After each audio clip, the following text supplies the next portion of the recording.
প্রিয় ছাত্রছাত্রীরা, যারা ম্যাথমেটিক্স অলিম্পিয়াড আইএমও অর্থাৎ এসওএফ বা সিলভার জোন পরীক্ষা দেবে তাদের জন্য এবং যারা প্রয়াস ট্যালেন্ট সার্চ দেবে তাদের জন্য সমানভাবে গুরুত্বপূর্ণ আজকের এই আলোচনা। আজকে তোমাদের সঙ্গে আলোচনা করব খুবই গুরুত্বপূর্ণ একটা টপিক নিয়ে, তাই ভিডিওটা তোমরা শেষ পর্যন্ত দেখতে থাকো। এবং তোমাদের যদি কোনো নির্দিষ্ট টপিকের আলোচনা প্রয়োজন হয় তাহলে সেটাও আমাকে কমেন্টে তোমরা জানাবে, আমি চেষ্টা করব সেই টপিকে তোমাদের সঙ্গে আলোচনা করতে। তা এসো আজকের ভিডিওটায় আমি আলোচনা শুরু করি। দেখো, আজকে আমি তোমাদের সঙ্গে আলোচনা করব র্যাশনাল নাম্বার বা মূলদ সংখ্যা এবং ইর্যাশনাল নাম্বার বা অমূলদ সংখ্যা। অলিম্পিয়াড পরীক্ষার জন্য এই দুটো জিনিস অর্থাৎ র্যাশনাল এবং ইর্যাশনাল নাম্বারের যে কনসেপ্টটা খুবই গুরুত্বপূর্ণ। তা এসো আমি প্রথমে দেখি যে র্যাশনাল নাম্বারটা কি, মূলদ সংখ্যাটা কি। দেখো, র্যাশনাল নাম্বার হচ্ছে কি the numbers in the form P by Q. তাহলে নাম্বারসটা হচ্ছে কি পি বাই কিউ আকারে থাকবে, যেখানে হোয়ার P Q R integers. Integers বাংলায় হচ্ছে পূর্ণ সংখ্যা, অর্থাৎ ইন্টিজার্স বা পূর্ণ সংখ্যা কোনগুলো? 0, 1 অর্থাৎ +1, -1, +2, -2, +3, -3, এরা হচ্ছে ইন্টিজার্স। তাহলে পি আর কিউ এর ভ্যালুগুলো হচ্ছে কি এরকম হবে, অর্থাৎ 0, 1, +1, -1, +2, -2, +3, -3 ডট ডট করে এরকম এর মধ্যে হবে। এছাড়া কি বলেছে যে কিউটা নট ইকুয়াল টু 0। কিউটা কি ডিনোমিনেটর আছে অর্থাৎ হরে আছে, সেইটা কি হবে নট ইকুয়াল টু 0, সেটা 0 হলে হবে না। আর নান অ্যাজ র্যাশনাল নাম্বারস, তাহলে সেই যে নাম্বারগুলো যেগুলোকে এই পি বাই কিউ আকারে প্রকাশ করা যাচ্ছে, আর পি কিউটা হচ্ছে ইন্টিজার্স বা পূর্ণ সংখ্যা হচ্ছে, আর কিউটা বা ডিনোমিনেটরে যা আছে হরে যেটা আছে সেটা হচ্ছে নট ইকুয়াল টু 0 হচ্ছে। যেমন এক্সাম্পল দেখো, এখানে -1/2, এটা -1টা হচ্ছে পি আর হচ্ছে 2টা কিউ। এটা ইন্টিজার বা পূর্ণ সংখ্যা, এটাও ইন্টিজার বা পূর্ণ সংখ্যা। দেখো, এটা নট ইকুয়াল টু 0, দুইটা 0 নয়। একইভাবে এটাও তাই, পি বাই কিউ আকারে প্রকাশ পাচ্ছে, এটাও পি বাই কিউ আকার, এটাও পি বাই কিউ আকার, এটাও পি বাই কিউ আকার। যেখানে এই লবের যেগুলো আছে বা নিউমারেটর যেগুলো আছে সেগুলো সবাই হচ্ছে কি ইন্টিজার বা পূর্ণ সংখ্যা, আর হরে যারা আছে সবাই হচ্ছে কি ইন্টিজার বা পূর্ণ সংখ্যা, কেউ কিন্তু 0 নয়। তাই এরা হচ্ছে সবাই কি, এরা সবাই হচ্ছে র্যাশনাল নাম্বার। ঠিক আছে, এবার আমরা দেখব যে র্যাশনাল নাম্বার মধ্যে ইকুইভ্যালেন্ট র্যাশনাল নাম্বার। দেখো, ইকুইভ্যালেন্ট মানে হচ্ছে কি বাংলায় যেটা বলে সমতুল্য মূলদ সংখ্যা। সমতুল্য মূলদ সংখ্যা, ধরো আমার এই যে মূলদ সংখ্যাটা আছে -1/2, এর সমতুল্য মূলদ সংখ্যা যেটা হবে, ধরো আমি এটাকে কি করছি 2 দিয়ে গুণ করছি, গুণ করলে হচ্ছে -2 পাবো, আর এটাকে 2 দিয়ে গুণ করছি, করলে হচ্ছে কি 4 পাবো। এখন এই যে -2/4, এটা হচ্ছে কি কাটাকাটি যদি করো তুমি কি পাবে, 2 দিয়ে কাটলে -1 আর এটা হচ্ছে 2, তাহলে আমি কি পাচ্ছি -1/2। তাহলে আমি কি করছি এখান থেকে এটা এসে পেয়ে যাচ্ছি। তাহলে এটা হচ্ছে কি সমতুল্য মূলদ সংখ্যা। কার সমতুল্য মূলদ সংখ্যা? এই যে -1/2 এর সমতুল্য মূলদ সংখ্যা। তাহলে সমতুল্য মূলদ সংখ্যা যদি আমাকে বার করতে বলে, অনেকগুলো অপশান দিল, ধরো বললো -1/2 এর সমতুল্য মূলদ সংখ্যা কোনটি, তাহলে আমরা দেখবো সেটা ক্যান্সেল আউট করলে হচ্ছে কি এই -1/2টা চলে আসছে কিনা সেটা দেখতে হবে।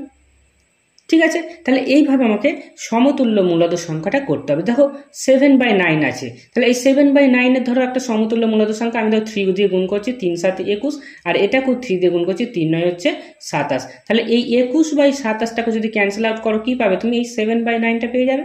তাহলে এই 21/27 অর্থাৎ 21/27 যেটা, সেটা 7/9 এর হচ্ছে কি সমতুল্য মূলদ সংখ্যা বা ইকুইভ্যালেন্ট র্যাশনাল নাম্বার। ক্লিয়ার? এবার আমরা নেক্সট কনসেপ্ট দেখি। নেক্সট হচ্ছে কি টার্মিনেটিং ডেসিমাল। টার্মিনেটিং ডেসিমাল কি না, every fraction P by Q can be expressed as a decimal. অর্থাৎ একটা হচ্ছে কি ফ্র্যাকশন যদি পি বাই কিউ আকারে থাকে, সেটাকে আমরা কি করব একটা ডেসিমালে প্রকাশ করতে পারবো। যেমন দেখো এখানে এক্সাম্পলে 1/8 আছে, এই 1/8টাকে আমরা যদি 1কে 8 দিয়ে ভাগ করি, করলে একটা ডেসিমালে আমরা পাচ্ছি। 1/4, 1টাকে যদি 4 দিয়ে ভাগ করো, করলে কি হবে একটা ডেসিমাল পাবে। 1/2, 1কে যদি 2 দিয়ে ভাগ করো একটা ডেসিমাল পাবে। তাহলে যারা হচ্ছে কি যে ফ্র্যাকশনগুলো আছে বা ভগ্নাংশগুলো আছে পি বাই কিউ আকারে আছে, তাদের থেকে আমরা একটা করে ডেসিমাল পাচ্ছি। ক্লিয়ার? এবার বলছে if the decimal terminates, that means comes to an end, অর্থাৎ ডেসিমালটা যদি টার্মিনেটস হয়ে যায়, অর্থাৎ দেখো এই 1/8টাকে যদি তোমরা 1কে 8 দিয়ে ভাগ করো, দেখবে 0.125 আসবে, এরপরে কিন্তু আসবে না, এখানেই কিন্তু হচ্ছে শেষ হয়ে গেছে। অর্থাৎ এই যে এসে শেষ হয়ে গেছে, টার্মিনেট হয়ে গেছে, এটাই হচ্ছে টার্মিনেটিং ডেসিমাল। ঠিক আছে, দেখুন 1/4টাকে করো 0.25, 1/2 0.5, এরপরে কিন্তু আর কোনো কিন্তু ডিজিট বা কোনো হচ্ছে কি নাম্বার এখানে নেই, তাহলে এরা হচ্ছে কি এখানেই টার্মিনেট হয়ে গেছে, এটা এখানেই টার্মিনেট হয়ে গেছে, সেই জন্য এরা হচ্ছে কি টার্মিনেটিং ডেসিমাল। ক্লিয়ার? এবার আমাদের হচ্ছে কি দেখব যে টার্মিনেটিং যে ডেসিমালটা, এরকম একটা প্রবলেম আসে, দেখো এরকম প্রবলেম বলছে find which of the following rational numbers are terminating decimals. মানে এই যে ফ্র্যাকশনগুলো রয়েছে, ধরো এ বি সি যে ফ্র্যাকশনগুলো রয়েছে, এই যে ফ্র্যাকশনগুলো, এগুলো সব একটা কি রেশনাল নাম্বার। ঠিক আছে, তাহলে এই যে রেশনাল নাম্বারগুলো আছে, সেই rational numbers are terminating decimals. তাহলে একটা জিনিস ক্লিয়ার হলো যে যদি রেশনাল নাম্বার হয়, রেশনাল নাম্বার কিন্তু একটা টার্মিনেটিং ডেসিমাল হবে, এটা ক্লিয়ার। তাহলে আমাদের দেখতে হবে যে এই যে রেশনাল নাম্বারটা আছে, সেটা হচ্ছে টার্মিনেটিং ডেসিমাল কিনা আমাকে দেখতে হবে, উইথাউট অ্যাকচুয়াল ডিভিশন আমাদের দেখতে হবে। তাহলে উইথাউট অ্যাকচুয়াল ডেসিমাল আমাদের দেখতে গেলে তাহলে কিভাবে দেখবো, দেখো হচ্ছে কি একটা সূত্র আছে, একটা রুল আছে, বলছে terminating decimals have their denominators in the form 2m into 5n where m and n are whole numbers. তার মানে হচ্ছে কি যে ডিনোমিনেটরে থাকবে তাকে হচ্ছে কি এই 2 আর 5 এর ফ্যাক্টরস থাকতে হবে, সেই ফ্যাক্টরস ছাড়া অন্য কিছু থাকলে তাহলে সেটা টার্মিনেটিং ডেসিমাল হবে না। যেমন দেখো এখানে 30 আছে, 30টাকে যদি তুমি করো, তাহলে 30টাকে করলে ভাঙলে কি হবে, 30টাকে হচ্ছে 2 into 3 into 5 পাবো, তাই তো, 3 2 6 5 6 30, তাহলে এই পাচ্ছি। এখানে দেখো 2 রয়েছে 5 রয়েছে, কিন্তু তার মধ্যে কি ঢুকে গেল, একটা 3 ঢুকে গেল। আমার বলেছিল কি terminating decimals have denominators in the form 2 × 5, অর্থাৎ তার মধ্যে উৎপাদক হচ্ছে কি কার ফ্যাক্টর থাকবে, 2 আর 5 এর থাকবে, এছাড়া আর কিছু থাকবে না। তাহলে এখানে 3টা ঢুকে গেছে, তাহলে 3টা যেহেতু ঢুকে গেছে তাহলে এটা টার্মিনেটিং ডেসিমাল হবে না। ঠিক আছে, তাহলে টার্মিনেটিং ডেসিমাল না হবে না। যেমন ধরো আমরা এটাকে যদি একটু দেখি, দেখো আমরা এই হচ্ছে 5/30, অর্থাৎ 5কে 30 দিয়ে যদি ডিভাইড করলে দেখো 0.1666666 করতে থাকবে, এরকমভাবে চলতে থাকবে, এটা কিন্তু কোনো জায়গায় এখানে শেষ হবে না, 6 করে চলতে থাকবে, তাহলে এটা টার্মিনেটিং নয়। এবারে দেখো 12/125 আছে, তাহলে 12/125 যদি হয়, তাহলে এই 125টাকে ভাঙলে কত হবে, আমরা জানি হচ্ছে 5 into 5 into 5, অর্থাৎ 5 into 5 into 5 করলে হচ্ছে কি 125 আসবে। এর সঙ্গে আমরা হচ্ছে কি 2 to the power যদি 0 করি তাহলে কি হবে, তাহলে 2 to the power 0টাকে আনতে পারি, কেন 2 to the power 0 মানে 1, তাহলে এখানে 2 আর 5 এর ফ্যাক্টর পাচ্ছি, তার মানে এটা হচ্ছে কি টার্মিনেটিং ডেসিমাল হবে, কেন এখানে ডিনোমিনেটরটাতে কি আছে, 2 এর ফ্যাক্টর আছে, 5 এর ফ্যাক্টর আছে। ঠিক আছে, তাহলে এখন এই 12/125 যেটা আছে সেটাকে যদি তুমি করো, দেখবে যে এটা হচ্ছে কি এই 0.096, অর্থাৎ এখানে টার্মিনেটিং হয়ে গেছে, তাহলে এটা টার্মিনেটিং হলো। তাহলে আমরা এইটা আর ভাগটা না করে আমরা এখান থেকেই বলে দিলাম, এই ডিনোমিনেটর থেকেই বলে দিলাম যে এটা টার্মিনেটিং হবে কি না হবে। এখন তোমাদের একটা কাজ থাকবে যে এটা টার্মিনেটিং হবে কি না হবে সেটা তোমরা ভাগ না করে চেক করবে।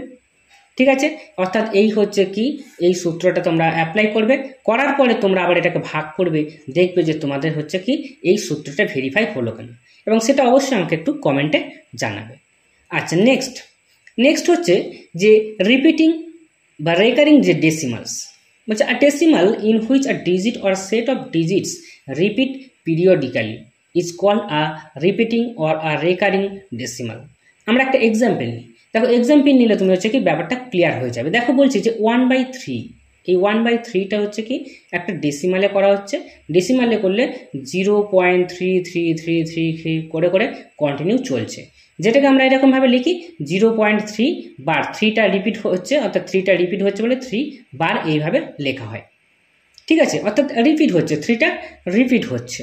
আবার হচ্ছে কি ধরো 15/7 আছে, 15/7টাকে হচ্ছে কি 2.142857, এই যে 142857 এর উপর হচ্ছে কি বার দেওয়া আছে, তার মানে এর পরেও হচ্ছে কি আবার 142857 আসবে।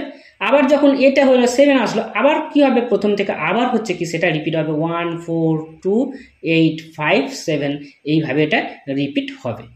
ঠিক আছে, তাহলে এটাও হচ্ছে কি রিপিট হচ্ছে, এই যে 142857 হলো, তারপর আবার 142857 হবে, এইভাবে রিপিট হতে থাকবে। এটি হচ্ছে কি এই যে ডেসিমালগুলো, এগুলো হচ্ছে রিপিটিং বা রেকারিং ডেসিমালস বলা হচ্ছে। ঠিক আছে, এবার আমরা দেখব যে ইরেশনাল নাম্বারটা কোনগুলো। তার রেশনাল নাম্বারের অপোজিট হচ্ছে ইরেশনাল নাম্বার, তাই তো অবশ্যই বুঝে গেছে যে পি বাই কিউ আকারে প্রকাশ করা যেটাকে যাবে না। এবার এখন বলছি এখানে যে a number which can neither be expressed as a terminating decimal. দেখো রেশনাল নাম্বারের ক্ষেত্রে কি ছিল, একটা টার্মিনেটিং ডেসিমাল আকারে হচ্ছে কি প্রকাশ করা যাচ্ছিল, কিন্তু এখানে বলছে ক্যান নাইদার বি এক্সপ্রেসড, অর্থাৎ প্রকাশ করা যাবে না অ্যাজ আ হচ্ছে কি টার্মিনেটিং ডেসিমাল নর অ্যাজ আ রিপিটিং ডেসিমাল। তাহলে যেটা ইরেশনাল নাম্বার হবে সেটাকে আমরা কি করব, টার্মিনেটিং ডেসিমালেও প্রকাশ করতে পারবো না, আর রিপিটিং ডেসিমালেও আমরা প্রকাশ করতে পারবো না। তাহলে এইটাই হচ্ছে কি is called an irrational number. যেমন দেখো এখানে এক্সাম্পল নিয়েছি √2, √3, √7, √5 এইগুলো। এখন এগুলোকে যদি আমরা ডেসিমালে নিয়ে যাই, ডেসিমালে নিয়ে গেলে আমরা কি পাবো, দেখো ডেসিমালে নিয়ে গেলে আমরা এরকম পাচ্ছি, here are decimal values rounded to 12 places. এখানে আমরা কি করেছি, এই যে √2, এই √2টা কি হচ্ছে কি না ডেসিমালের পরে ওখানে 12টা হচ্ছে ডিজিটস নেওয়া হয়েছে।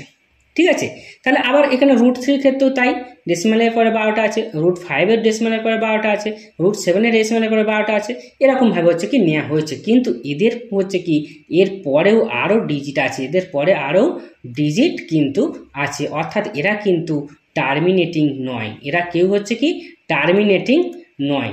ঠিক আছে, তাহলে এরা তো টার্মিনেটিং নয়, নন টার্মিনেটিং। ঠিক আছে, নন টার্মিনেটিং।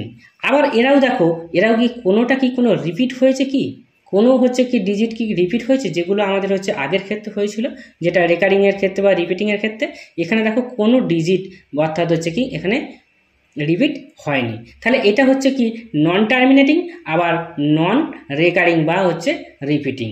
তাহলে নন রিপিটিং বা নন রেকারিং। ঠিক আছে, তাহলে এই দুটো হচ্ছে কন্ডিশন এদের ক্ষেত্রে কিন্তু হচ্ছে। তাহলে এরা হচ্ছে কার, এটাকে হচ্ছে ক্যারেক্টারিস্টিক্স বা প্রপার্টিটাকে ফলো করছে, এরা হচ্ছে ইরেশনাল নাম্বারের প্রপার্টিটাকে ফলো করছে, তাই এরা হচ্ছে কি ইরেশনাল নাম্বার। তাহলে each irrational as the decimal are, যদি ইরেশনাল নাম্বারটাকে হচ্ছে কি ডেসিমালটা যেটা প্রকাশ করা হবে সেটা নন টার্মিনেটিং অ্যান্ড নন রিপিটিং, সেটা নন টার্মিনেটিং হবে এবং নন রিপিটিং হবে। ক্লিয়ার? তাহলে আশা করছি এই যে রেশনাল ইরেশনাল সেই দুটোর কনসেপ্টটা তোমাদের কাছে পুরোপুরি ক্লিয়ার হয়েছে।